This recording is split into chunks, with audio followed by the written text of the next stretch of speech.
you both so much for chatting with me today. You are an inspiration to me creatively. I'm a storyteller. I've been listening to your music for a long time now, but I had no idea who you were. I was like, who are these guys? This music is incredible. It moves me so much.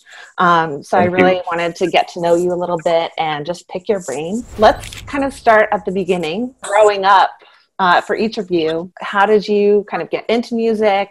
You know, did you grow up in musical households? Like where did you get started musically? Yeah, I definitely grew up in a musical household. My dad was a doctor, but also he played in a Dixieland band, piano and vocals. And I always loved that. He taught me a little piano, and then I had piano lessons myself. Later, saxophone. I even played in his Dixieland band every now and then, so that was fun. Learned a couple of instruments when I was a kid, a student, and then after getting close to graduation from high school, I was thinking what to do. Was thinking of a normal job, like maybe becoming a teacher or studying something else. But then I was like, I'm just gonna give it a shot and go to a college of music. That was my background. Yeah. Yeah. For me, it took all. I mean, my dad was really musical. He's a pastor, and also secretly a performer. So he loved to write songs and actually sing them in church.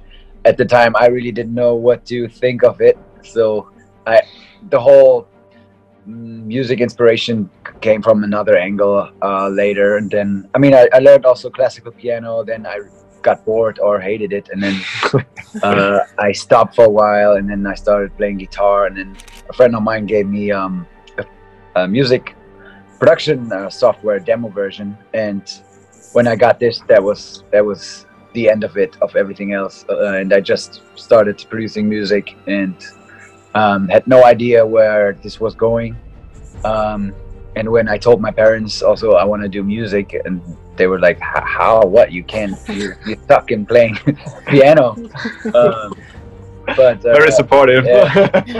Then eventually later they always supported me, but yeah, it was kind of an unusual way. I did theater, so my parents, I mean, they were excited, but it was also like, how is this going to work? Career-wise. Always works out somehow. So yeah. Better. I mean, I think Jim Carrey said that you can fail in something you hate, might as well fail in something you love. So exactly.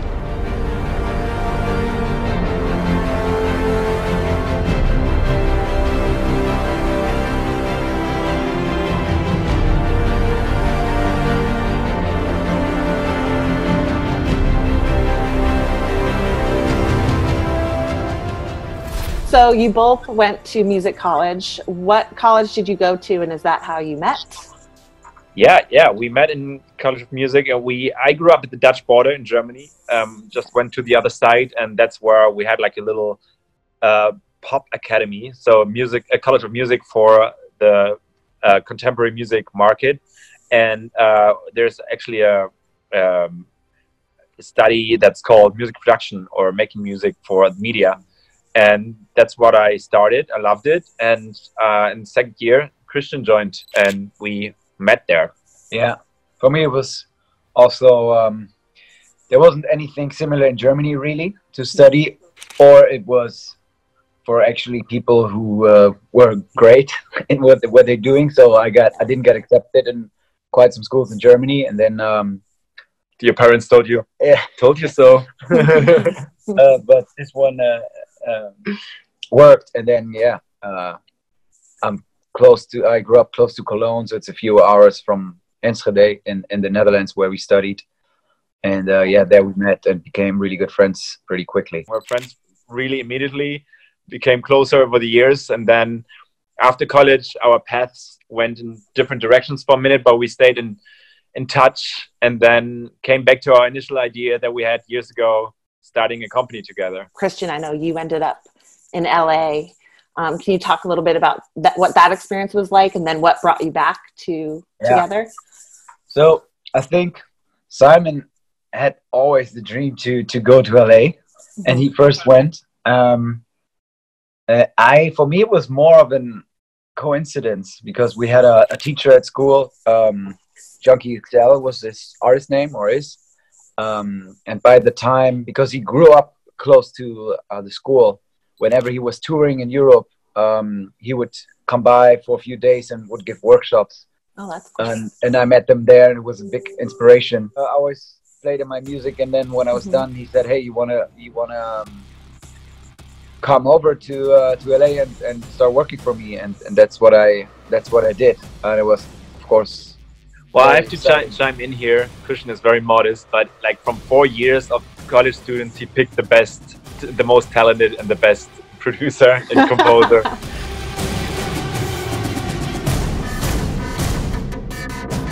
You worked on the Mad Max score, right? Or what was that like? That was insane. That was actually was my last big project in LA, so it kind of ramped up to this over the years. First, I started as an assistant composer with Junkie XL, and we're working on all kinds of projects, really, like remixes for big artists, video games, live theater plays. He was still a touring artist, so it was a lot of different things. And then after a few years, when I was about to leave, because I worked with him for a few years, and I thought I've seen everything and learned everything I can learn, then he decided to focus full on film scoring. And then we moved to Hans Zimmer's studio complex, and that was a whole new world, a whole new adventure, a lot of very talented people, and we kind of started as the new guys and had to kind of earn our place there, and it was crazy hours and crazy expectations, and also I remember a lot of pressure at the beginning. And then, but it worked out really well. We're working first with for Hans on a few of his movies, and then he was really supportive and pushed us. And then we got bigger movies, and the last one was Mad Max. It took a whole year to write the music. There was all kinds of crazy things went wrong also during the shoot, and it was just insane, like how much energy and it cost, but also how much fun it brought and how much inspiration. And working with George Miller was really inspiring, the director. And yeah, I mean, some people wait their lifetime to collaborate with people like that, so that's incredible. That's true, awesome. Actually, yeah.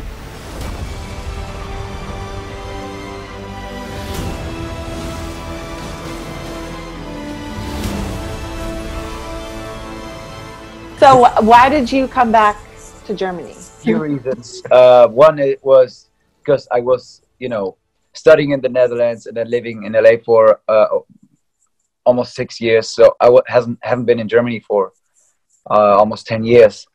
And I thought I definitely want to try that again, or see how it actually is to live as a grown-up in Germany.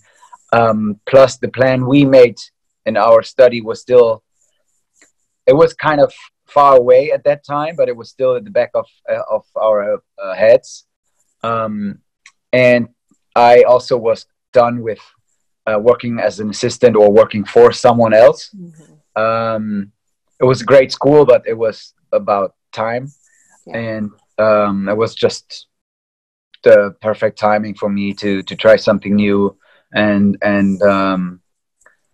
then we pretty quickly after started picking it up again and starting our company. I was working at a music house, focusing on music, doing music for advertising here in Germany after coming back from LA. And yeah, we kind of thought, okay, maybe it's cool to step into that world, having like the skill set of like a Hollywood composer and taking over the German ad market.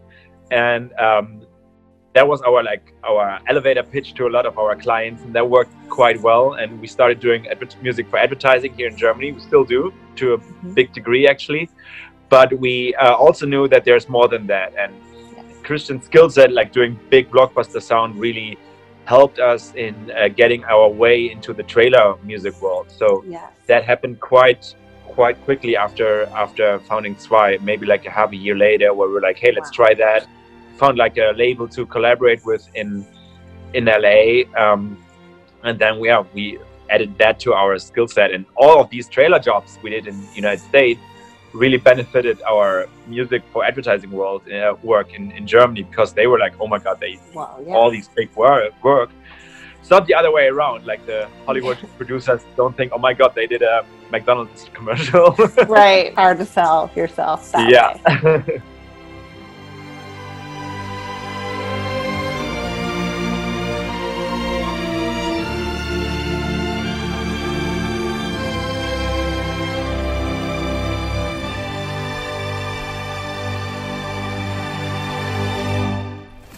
I do want to talk about some of your bigger projects that are maybe the more well-known ones. So let's start with how I found you, which was through Wonder Woman and the Wonder Woman trailer. I used to want to save the world.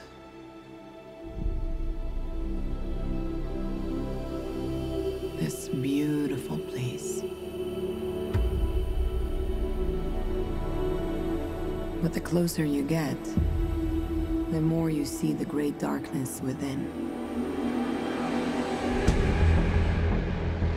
First of all, you composed this music, and then did you find out that it was being used in the trailer?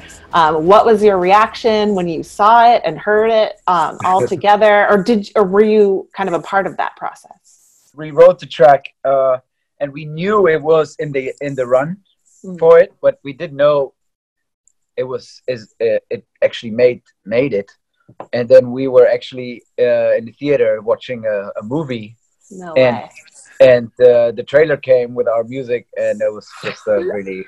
We're just like, yeah. Wow! And it was the first. It was the very first track we wrote, and the very first track that ended up in a trailer. So it was. Wow. Yeah. Like, wow. And so you're just in the dark in the movie theater, and you just are freaking out, but you can't do anything about it. Oh, we freaked out. We freaked out. We didn't care. That's so cool. I mean, it was iconic. We called our label, and they were like, "Yeah, we just heard it got used, it got synced." So we were like really excited about that. That moment where she's like walking up, I mean, the whole trailer is iconic, but when she's walking up those stairs and your music is playing, I mean, I don't know who was not in the audience just freaking out and clapping and cheering.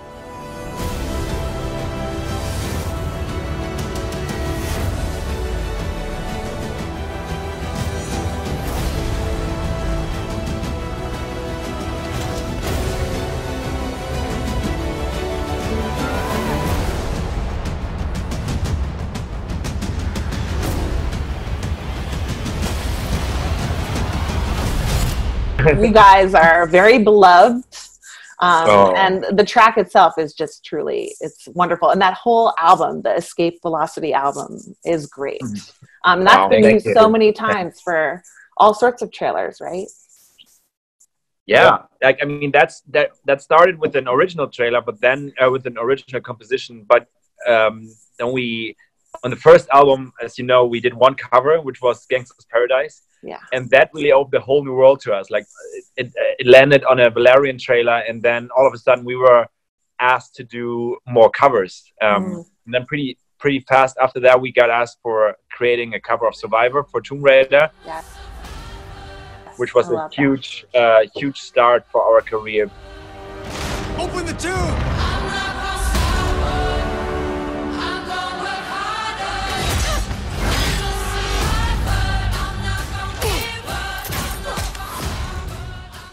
That really opened us so many doors. Also the doors into game trailer music, which was really new to us. 2 years ago, we never thought about that option. And that's a big chunk of our work these days, doing music for game trailers.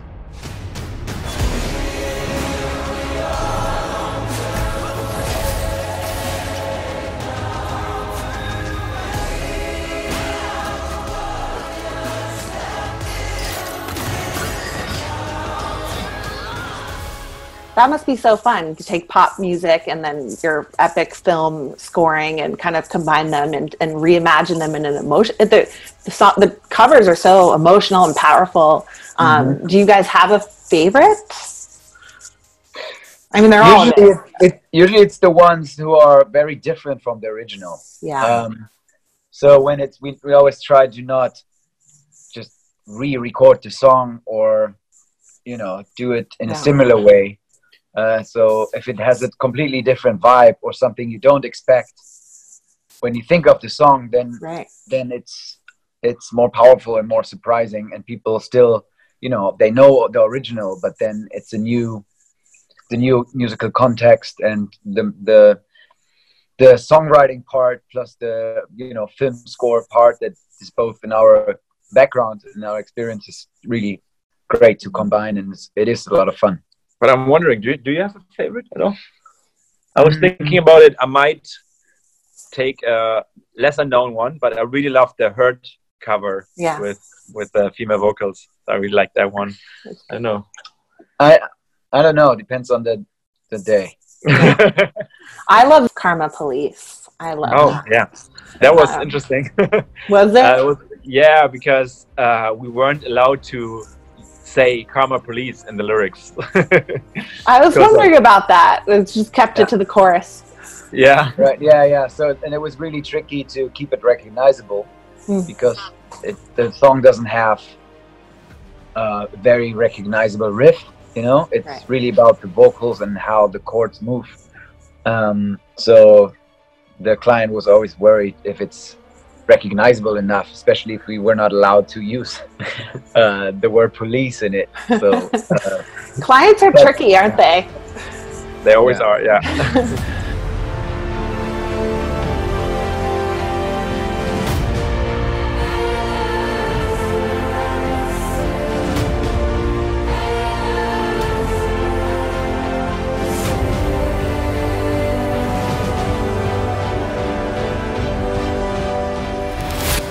What's it like for on your end? Because I know, you know, video production, you know, we're answering to clients all the time, and you want to, you know, some clients are great and they trust you and give you the full creative control, and that feels great. You can just run with it and run with all of your ideas. But then, you know, they get picky, and sometimes your work gets torn apart. Yeah, how do you like compose something and fall in love with it and make it, and then you have to kind of let go of it too, right? Or hope that it's used in, you know, a proper way, or just know that it's going to be kind of changed and all that stuff. How do you deal with that from the music side, music point of view? It is sometimes hard, you know, if you give 100% and put your heart and soul in a piece of music, and then somebody says, nah, we don't like it, or change that and that. But I mean, we really learned it to deal with it.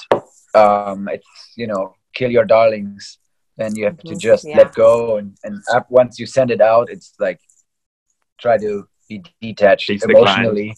But you know, sometimes we just write pieces of music and then we give them to our label, and they, you know, give them to the editors, and then they just cut trailers to it, and then it's not the usual ways of feedback rounds and changes.